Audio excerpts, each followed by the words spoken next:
Hello everybody, welcome to Farming Simulator with me, Miss Sim Gamer. I hope you are very well since the last time I was online. And I know it has been a really long time again. I dropped off the face of the earth again. Thank you for messages of concern. I am fine, I'm absolutely fine. It's just the world got really busy around me. Work got very busy. And then I was off for a couple of weeks, which is very nice. And then I've got the most rancid cold and cough at the moment.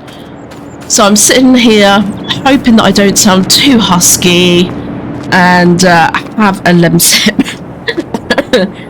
And hoping we can get through this with some giggles. I'll be honest with you, I do not remember a thing of where I was, but as you can see, the alfalfa and grass is ready to cut. So what I'm going to do is I'm going to jump straight in and then we'll have a chat. Alright, here we go, let's get cutting. So, life. Life has been a little bit mental, if I'm honest with you.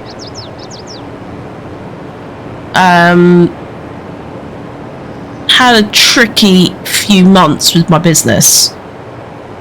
So, lots and lots of contracts ending without any notice. Which has caused obvious turmoil. And it all started at the beginning of the year, but it kind of just snowballed. As many of you know, I do suffer from ill health anyway. So, just trying to get the business back in order, and I managed to secure some funding that will keep us afloat comfortably for another 6 months whilst we change business strategy. So that's all good in the hood, but it took quite a bit of my attention, and I suffer with fatigue. So if I sit here and record a few episodes, I'll get quite tired. So it's the same, work's even worse. So I really focus on my work. Then I'll have to go and have a rest. Then before you know it, it's late afternoon. So it's a very strange way, and I've had to operate like this now for about 2-3 years. It's not ideal, but we get through. What other exciting things have happened? So I've had some really nice things. It was my husband and I's 8th wedding anniversary on the 23rd of September. So we were down in our favourite spot in Cornwall, down at Brass Sands, and we got married on the same day as my mum's birthday. So we went out for a really nice meal, and we rented a house down there and just relaxed really for a week, which was nice. Just phones off, unplug type of situation. We went to some of my favourite spots I love, like Porthleven and Marazion, like really down south Cornwall. So that was lovely. And then we come home, and I don't know if I told you about this or not. My dad is a big Pink Floyd fan, and David Gilmour announced some dates to play here in London at the Royal Albert Hall, and they sold out straight away. I said to him, look, if he brings out any more, I'll go with you, because, you know, Shine On You Crazy Diamond, Comfortably Numb. Like, these are awesome songs. And I used to play the guitar a lot as a teenager and young adult. His guitar solos are insane. So I said, if he comes up and he has any dates, I'll go with you.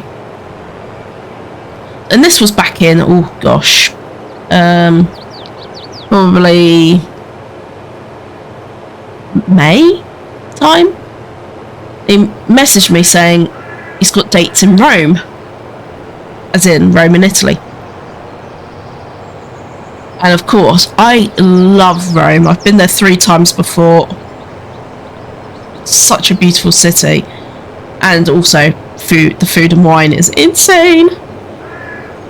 And it was going to be at the Circus Maximus, which, if any of you know anything to do with Roman history, that was built before the Colosseum, and it's where there was some gladiator fights there, but it was mainly like jousting and the horses. So if you Google it, you'll see it. It's not there anymore, by the way. It's just ruins. And when I say ruins, I really mean ruins. It's like a hole in the ground, pretty much.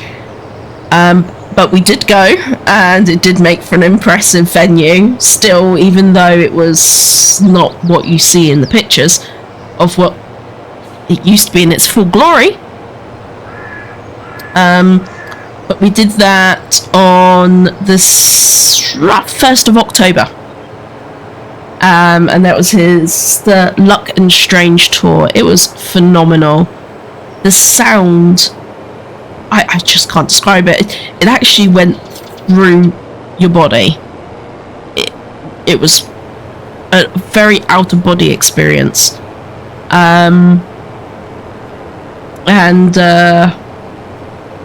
They did this light show. So it was like this mist. It's the only way I can describe it. So there's some mist that come out on very close to the end of the concert. We were all like, what's that? We were on the floor, seated, thank goodness. Right towards the end of the concert, it just mist was coming over our heads, and they performed this most incredible live show with lights, lasers. It was something that I've never seen before. So that was very, very cool. I loved every minute of it. Awesome. We arrived there on the Monday, the 30th of September. Flight was delayed, of course. We actually had to change planes because there was a sensor in the engine. Both engines, funny enough, that wasn't working. That would tell you if it was on fire or not, so of course important. At that point I was like, I'll tell you if it's on fire, let's just go. We were having sorry, cough. We were having to wait like 2 hours for them to figure out whether they could fix it. They put a new sensor in, and yeah, no, broken. And they think we had torrential rain in the UK. I'm just going to pop this over here because I'm not going to mow. I don't want the cross-contamination. It's here.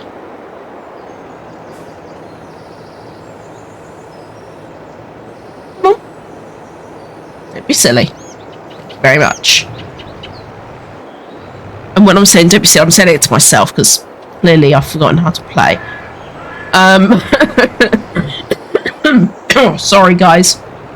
It's quite a lot of pain here. Now, do I have a windrower? That is a head.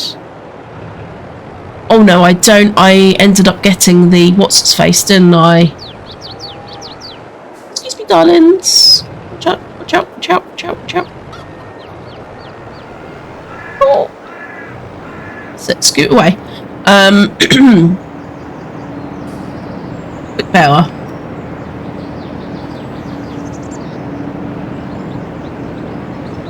Do I not have any? I thought I had some. There it is. Good. Let's grab some of that bad boy. Not picking it up.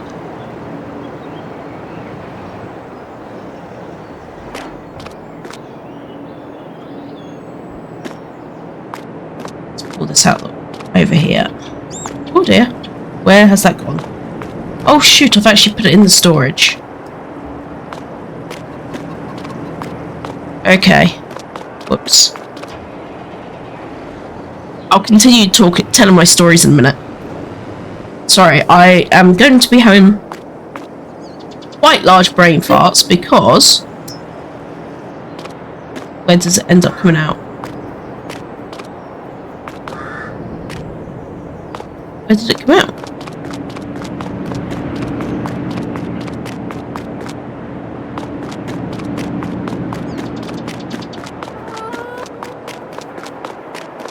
Okay. Cannot see where it's come out.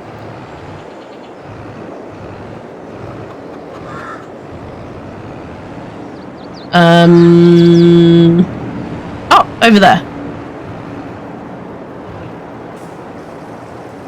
Yes, so we had a lot of flooding here in the UK, and they think that the rain was hitting against the engine so bad that it's broken more than just the sensor. Well, that's filling up. I'm just going to have a little scoop of Lemsip. Of course, when we were in Cornwall, luckily we got away with a lot of the bad weather that we had up here. Now, where I live in a village. There's not really much groundwater issues. We don't really have groundwater issues that bad, but at the back of our house we do have a soakaway issue. So a little bit like a drain, and it's every time we clear it out, it needs to be bigger. Basically, it's not coping with the level. It's not coping with the level that we need. So this was the other drama. We got back from Cornwall, and I got messages from my neighbours showing me the flooding. We have a shared back parking area. So I live in a terrace house, so I have a few very, very, very close neighbours. So they showed me in my husband's van, because we took my car down. My husband's van had water right up to midway of his tyres. I was like, oh god. And we've had a tiny bit of flooding in our garage before. Tiny bit. Nothing major. But yeah, this time it was pretty savage, guys.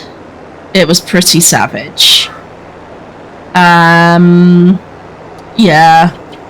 We come home, put a light, so I'm like, okay, that's fine. And then we just sort of sniffed. You know, when you think, ooh, something don't smell quite right in this house. Well, when we had our electrics done and we extended our kitchen, the electrician so happened to connect our fuse box, and I thought they were isolated, completely isolated. So the back of the house, the garage is just sort of set back a little bit, and we have armoured cable running through the garden to the garage. We have a fridge in our garage as well, a fridge freezer, like overflow. You know what it's like at Christmas. You need extra space. and barbecue season. And, well, the water managed to get as far back as our fridge freezer in the garage, tripped our electrics, which also tripped our electrics in our kitchen. Both fridge freezers were off for over about 5-6 days. When I tell you I have not smelt anything like that in a long time, oh my goodness, I wish I had my cold then. Everything was off. We were just so lucky that we sort of organised our fridge a little bit before we went away, like you do. You don't want anything to go mouldy within a couple of weeks. But anything that was frozen is no longer frozen. We get frozen meals for our dogs. It's called Butternut Box here in the UK. It's like fresh food. All that was damaged and ruined. I was like, oh no. Honestly, guys, it is a complete and utter disaster.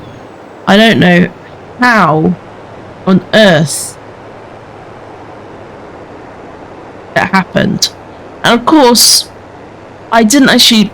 Me and my neighbours, one of our neighbours we're really close to. She's a really nice older lady. She's retired, and we kind of look out for each other. So she puts out our bins and things, and even her garage got flooded.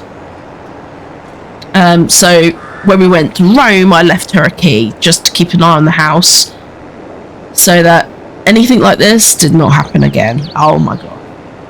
You know, we just got back from a lovely holiday. We managed to skip the majority of the rain down in Cornwall, and then that happened. And we had to get all our washing sorted for going to Rome. Although the weather was pretty delicious in Rome, there was only one wet day. And that was on my sister's birthday, which is the 3rd of October. And for some reason, it always rains on my sister's birthday. But it's just a running joke now. Always rains on her birthday. But yeah, we had a great time in Italy.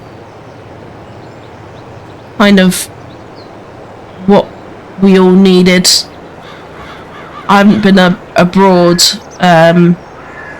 with my family for 2 years.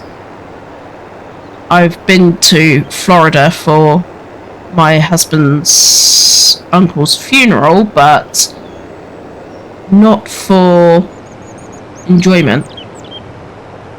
So that was really nice. Okay, boom, done. That's pretty good. 1, 2, 3, 4, 5, 6, 7, 8, 9, 10, 11, 11-ish. Should have actually activated the counter. Me. So I think I'm gonna turn this into hay. So I've got the silage. I'm going to turn this into hay.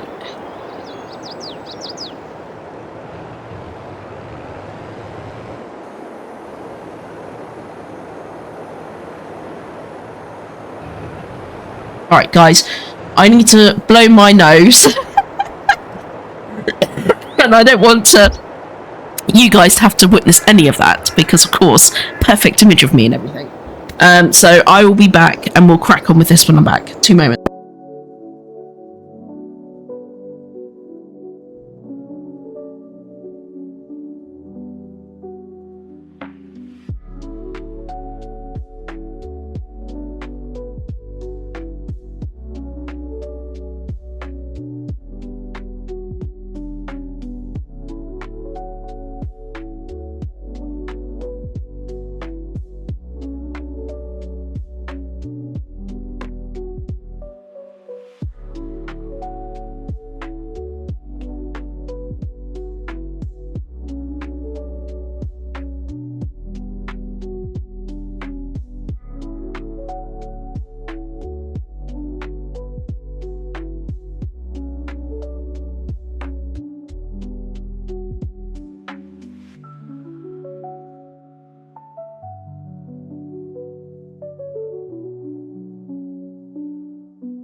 I'm back, everybody. I was having massive coughing fits, so I thought I will just get the cutting done. I'll get the cut done, and I'll bring you back when we go and dry. So, hi.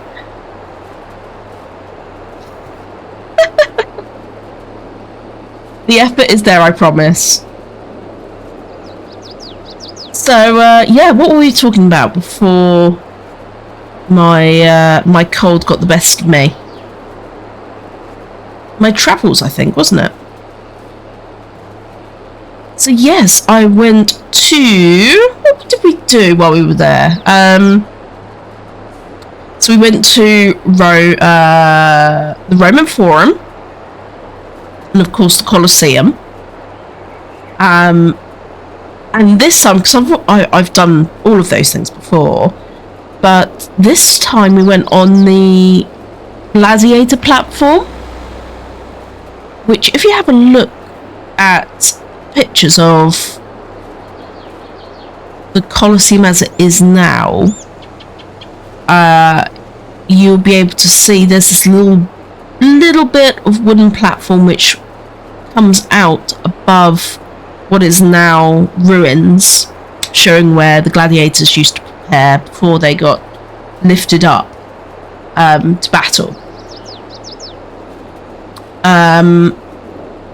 Yeah, that was really cool.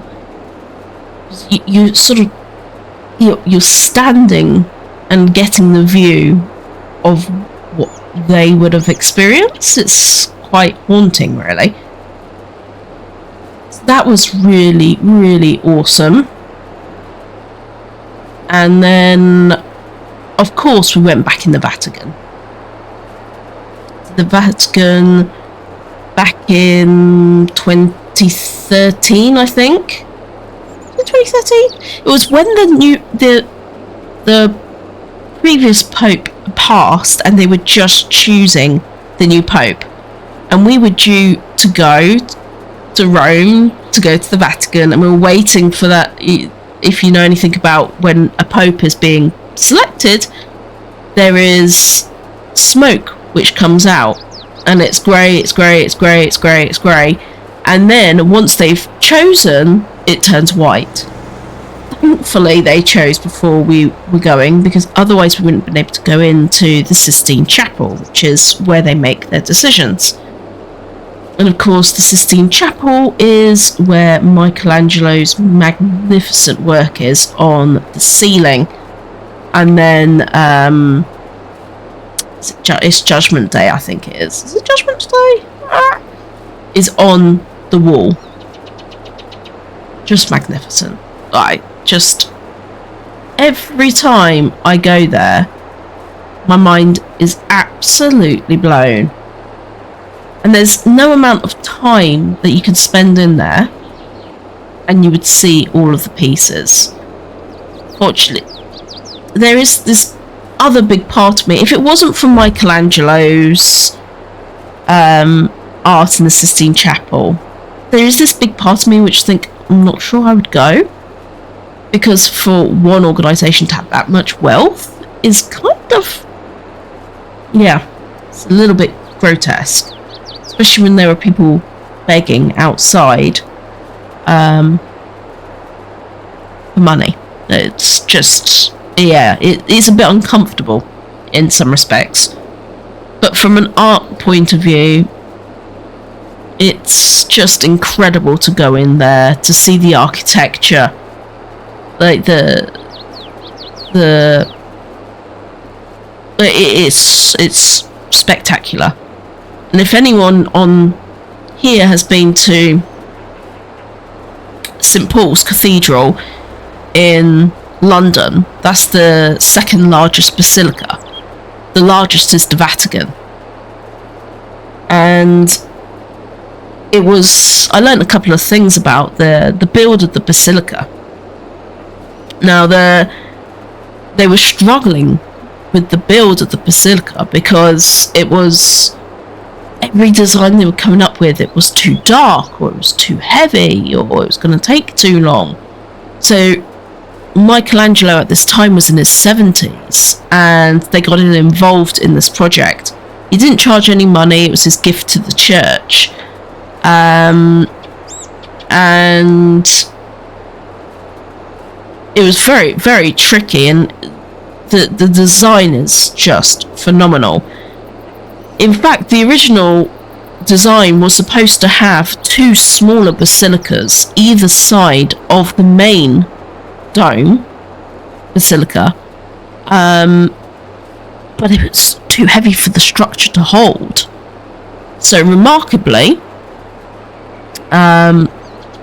that they didn't, they just had the one main dome. And one of the most beautiful features of this one is it has, of course, the glass at the top, at the tip. If you look at it at night or stand underneath it, you can see just a little bit in the middle has glass around the top tip in the middle, and it just lights the place up like no tomorrow. It is so beautiful, so beautiful. But one of the things which is really interesting is, back in the day, the Vatican has jubilees, a little bit like in our kings and queens have jubilees here in the UK. So does the Vatican, and it's not to do with one pope. It is every 50 years. Well, now it's every 25 years, because popes are relatively old when they take the position. So many popes never even saw a jubilee year. Next year is a jubilee year. So a lot of Rome, you'll see at the moment, is being dressed up. There was a lot of things within the Sistine Chapel, within the Basilica, actually, and around in the main piazzas, all the fountains were being touched up and looked after. So a lot of things were in scaffold, which thankfully it wasn't my first visit, so it wasn't too bad, but I'd have been a bit upset if it was my first visit. But they were having this large celebration many centuries ago, and the basilica, this dome, wasn't built, and they didn't have long at all. And the Pope turned around and said, "If this isn't done, I will hang you." Obviously, this is many centuries ago. And Michelangelo and his team got it done. And again, I think that has a big effect on the fact that there's only one big dome.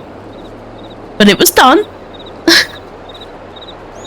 I just sometimes, we had a tour guide, and sometimes I just sit there and think, like, mix. I'm actually not a religious person. I just want to put that out there. I am not a religious person. I respect religion.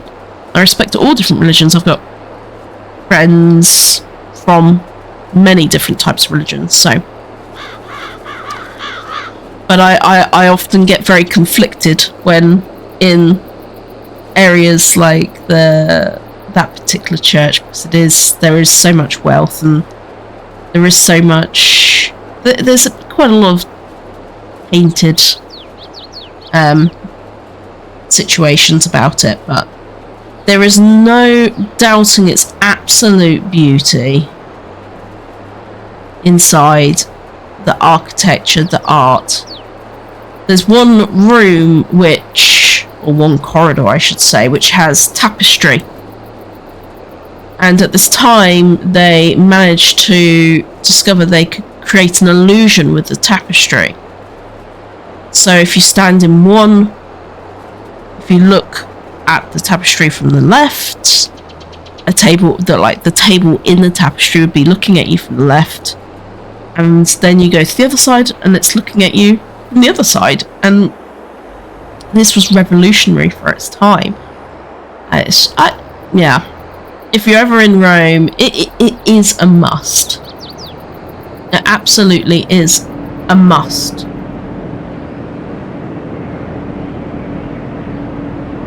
Okay, right, let's drop that off.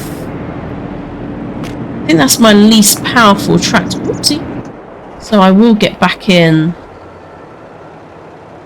class for the baling. Yeah, and the rest of the time it's just enjoying Rome. Whoopsie, wrong side. It's just enjoying Rome and walking the streets and going to the Trevi Fountain, which, I'll be honest with you, is just manically busy nowadays.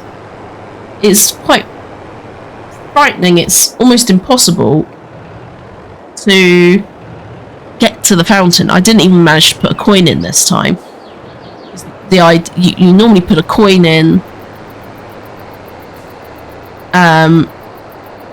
right hand over left shoulder, any coin, to come back to Rome. It's kind of the thing that you do. I couldn't do it this time, so that was a shame. It was just too busy. And we went back there Friday night to think, oh, it might be a bit quieter at night. It wasn't. It was just as rammed, but it's just as beautiful at night time. And then, of course, we went to the Pantheon, but that was busy, so we didn't go inside. I've done the Pantheon before. It's a remarkable building. And just some of my favourite piazzas, just to sit and have a drink. We stayed a little bit further out of the city this time, so we were travelling by train and metro a lot, which is probably how I managed to catch my illness, to be honest with you. And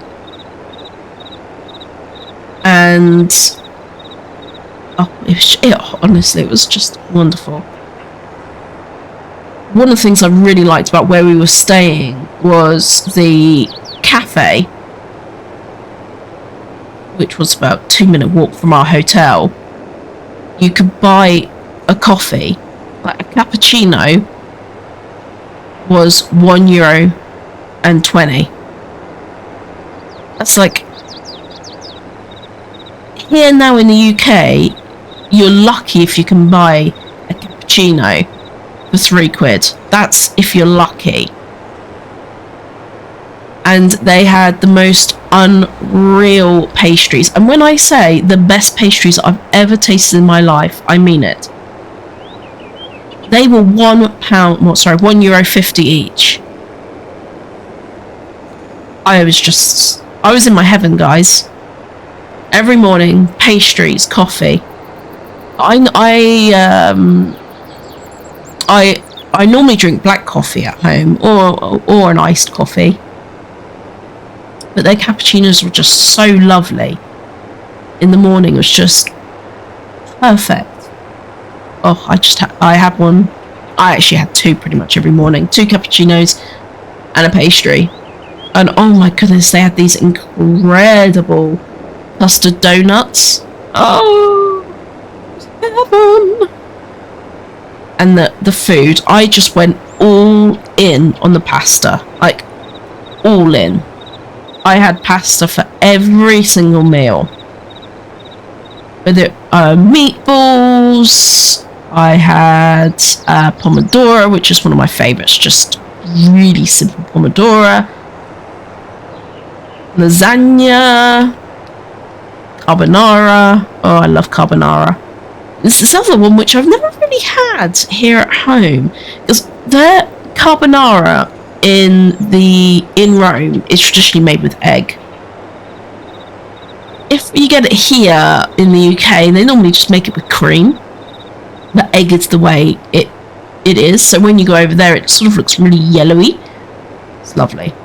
But they also have this one, and I cannot remember the name of it now, but it's pecorino cheese and pepper. That's all it is. Pecorino is very similar to Parmesan, but much stronger. So it's a very heavy,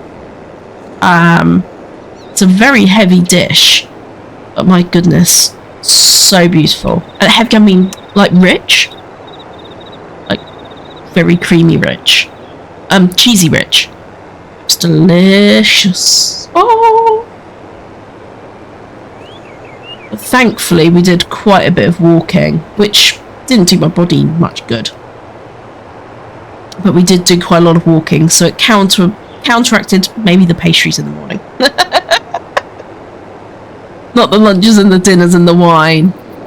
This other restaurant that we went to, you get a litre of house red for €8. A litre. And of course, yes, we did do it.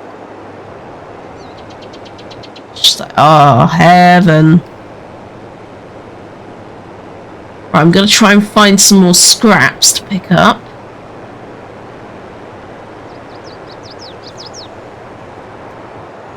Okay, good. Right. Perfect. Right, that's done. So guys, that is it for this episode. I hope you've enjoyed catching up with me as much as I have been catching up with you.